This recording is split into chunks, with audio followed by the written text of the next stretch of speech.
Hi, now we are going to talk about nursing care of children with alteration in gastrointestinal functions.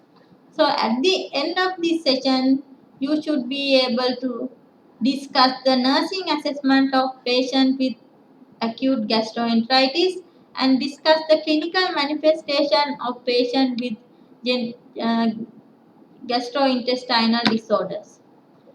So, what are the gastrointestinal disorders? Gastrointestinal disorders are associated with the stomach and intestines, and they may be accompanied by commonly vomiting and diarrhea. The specific etiology is not always identified, but the common mechanism is a decrease in the absorption of water. So they will be losing the stools with large amount of water. So gastroenteritis. Gastroenteritis is an inflammation of the stomach and intestines caused by infections in the intestines. The severity can range from a mild tummy upset for a day or two with some mild diarrhea to severe diarrhea and vomiting for several days or longer. Many viruses, bacteria, and other microbes can cause gastroenteritis. Gastroenteritis is usually caused by viruses.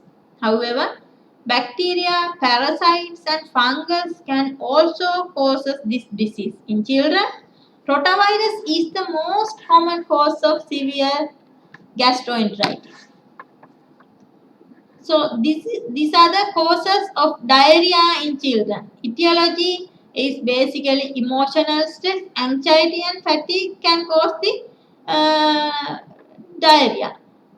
So if such things happen, what is happening to the bowels? It increase the motility and intestinal infection, bacteria, as I told, viral, and these things can make the inflammation of mucosa and increase mucus secretion in colon can cause the diarrhea.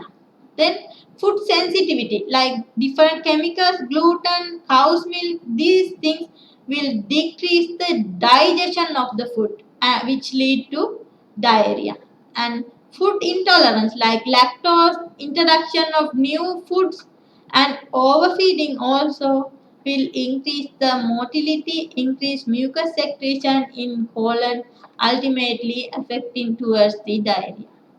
And there are some medication which is going to irritate these bowels and make the infection. Next, different colonic disease like colitis, necrotizing enterocolitis, these will cause inflammation and ulceration of intestinal walls, which cause reduced absorption of fluid and increased intestinal motility. And also surgical alteration, kind of different interventions. These things will reduce the size of colon and there are some absorption parts will be missing. They will be removing surgically. So decreased absorption of different component will be taking place and ultimately that also cause the diarrhea. So what are the clinical manifestations we see with these kind of patients?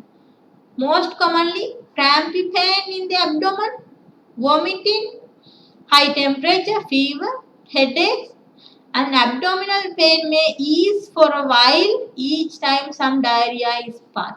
Whenever the baby is getting episodes of diarrhea, soon after the diarrhea they will be feel more comfortable. Then again it starts after some time. And loose stools we can see visibly. But the severity of the diarrhea, including frequency and consistency of stools, is variable and depend on the individual and the etiology agent which I have discussed. So, what is the basically therapeutic management? Our basic main aim should be correcting fluid and electrolyte imbalance and keep on maintaining it. That is very important. So preventing or treating malnourishment also another event if the baby is having continuous diarrhea. So recommended treatment for acute diarrhea most of the time these oral rehydration solution, feeding with different minerals that they need to be replaced in the kind of different age groups. It matters how the dosage and what the amount the fluid to be given, that depend on the age and weight of the babies. And when it comes to the nursing activity, there are many things as a nurse we need to consider. First, we need to observe the appearance and behaviors. Appearance basically whether the baby is dehydrated, and sometimes if they are severely dehydrated, their behaviors also can be changed with the not only with the dehydration, even with the electrolytes abnormalities, this can happen. And we have to do the physical assessment properly, and we have to collect the history to identify the etiology, and health education to prevent infection and to prevent the situation going toward the complicated situation. So we need to educate the patient and family members, especially if the babies are not understandable. Especially we need to get the support from the mother or father or both. And infection control measures is very important. Look for dehydration signs, daily weight checking, specimen collecting for investigation, and sending and getting reports and go ahead with the management is also plays a major role. And care to be taken for protect skin in the perianal area, because when the baby having loose motion, it is keep on passing from the anus, so there will be a skin color changes, cracking the skin, and baby will experience pain, all those things. So, and sometimes those area can be infected, excoriated. We need to take care of that area, and we have to provide comfort to the baby. And involvement of the family in caring this kind of babies is very important, so you have to get the support from the family members fully. So we'll see what are the signs of dehydration. Basically, they will be having increased thirst and fatigue, tiredness, and dizzy feeling, headache, and dark, decreased or concentrated urine, and sticky or dry mouth, and loss of skin elasticity and irritability. So this is a kind of nice picture that you can see the babies, how you are going to assess from head to toe. These things are very important. First, for the sunken fontanelle,